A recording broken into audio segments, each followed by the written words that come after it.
Hi friends, it's your pal Scott Garibay, and today we're going to talk about Dungeons & Dragons. We're going to talk about what happened right after 5th edition launched, and we're going to talk about Bob Worldbuilder's take, Bob Worldbuilder's understanding of Dungeons & Dragons history, and then his, I would say, purposeful spinning of Dungeons & Dragons history. All right, so first of all, Bob Worldbuilder is a really fascinating guy. I have met him in person at Philadelphia Area Gaming Expo. He has never been one of my favorite D&D commentators. I don't really like him that much. I think he's one of these guys who does D&D content because he has to. He absolutely hates Dungeons & Dragons. I really believe Bob Worldbuilder despises Dungeons & Dragons. But he's also very smart, and he really wants Dungeons & Dragons to fall to an OSR or an indie, right? By the way, oh my gosh, you know what? Let me stay focused. Thank you. All right, okay. I'm gonna tamp down that tangent. All right, so Bob Worldbuilder, he really dislikes Dungeons & Dragons, but he's also very smart, and he realizes that if he covers anything other than, he's got a choice. They all have a choice, right? You cover Dungeons & Dragons, you get 4,000, views, or you cover your OSR or your indie, and you get 400 or 40. It's just, and so that's why he covers Dungeons & Dragons, because he has to. But he's very smart, and he has looked at Dungeons & Dragons history very closely. And he said something in his in one of his latest videos that I thought was really helpful to understand. So Dungeons & Dragons has had some up and downs, right? And right now, Dungeons & Dragons is on an 11-year high, right? And that 11-year high is coming from 5th edition. And so Dungeons & Dragons 5th edition dropped in 2014, okay? And then 1 year later, and Bob Worldbuilder called this out, 1 year later, Stranger Things dropped, okay?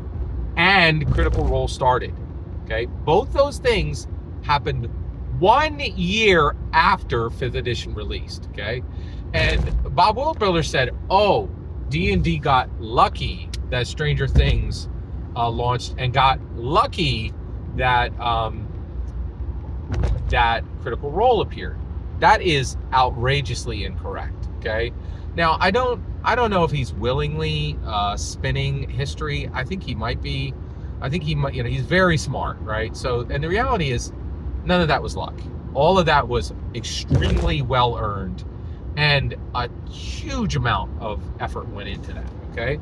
So first of all, you have to be there for 40 years, right? And the reality is, literally hundreds of tabletop role-playing game companies had gone bankrupt, right, before those 40 years were up. So in order to be there, you had to exile Gary Gygax in 1986. You had to have 11 years of reign by Lorraine Williams, and she had to put up with all the misogyny and all the unfair treatment that came with being the first CEO in a tabletop role-playing game company, right? And so there was a ton of work that went into this, and they were not lucky, right? It wasn't just a coincidence that the Duffer Brothers liked Dungeons & Dragons. I doubt even 10% of all Hollywood producers, writers, and directors have not played Dungeons & Dragons. If you care about stories, you have encountered Dungeons & Dragons. Pure, because Gary Gygax did a lot of work to position it so that you could. Lorraine Williams did a lot of work to position it so that you could. When Magic the Gathering, there was none of this was, lucky, right? Like Wizards of the Coast, Peter Atkinson, he got enough money to buy a yacht, okay? But he didn't buy a yacht, he bought Dungeons & Dragons, right? That's not luck, right? People continue to come and highlight and put Dungeons & Dragons in a position of honor because it is the most powerful narrative and identity tool ever created by humans, and it transforms the way that humans interact with narrative and identity. And anyone who's smart, and anyone who's confident, and anyone who's charismatic slams into the wall of Dungeons & Dragons before they complete anything, right? It's all over. It wasn't an accident that the Duffer Brothers put their D&D in there, it was almost a guarantee that some producer, some director, and some writer would put Dungeons and Dragons in the forefront, right? And now, because of James Wyatt's intellectual property infiltration, that is another force that is positioning all of this, right? The other issue is it was not an accident. It was, and they're like, oh, these plucky little, upstarts of Critical Role. Dude, are you kidding me? By that time, that was all Geek and Sundry, and oh yeah, that little company Geek and Sundry, with Felicia Day. She was already a millionaire and pretty much an A-list star by that time, right? None of this was luck.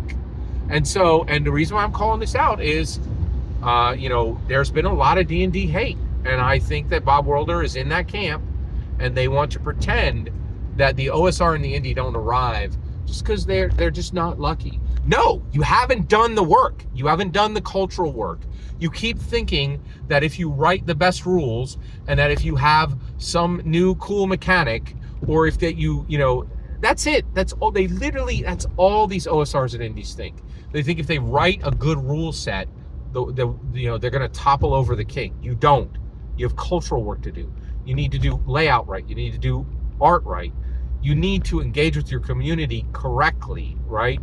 And then you need to engage with America correctly, right? And no other OSR or indie can even spell this, right? But then comes Daggerheart. Every single word you just heard in this video is my humble opinion. The important part is when I get to hear your humble opinion, when you get in the comments and send your traffic. Please consider liking and subscribing, and have a fetch millennium.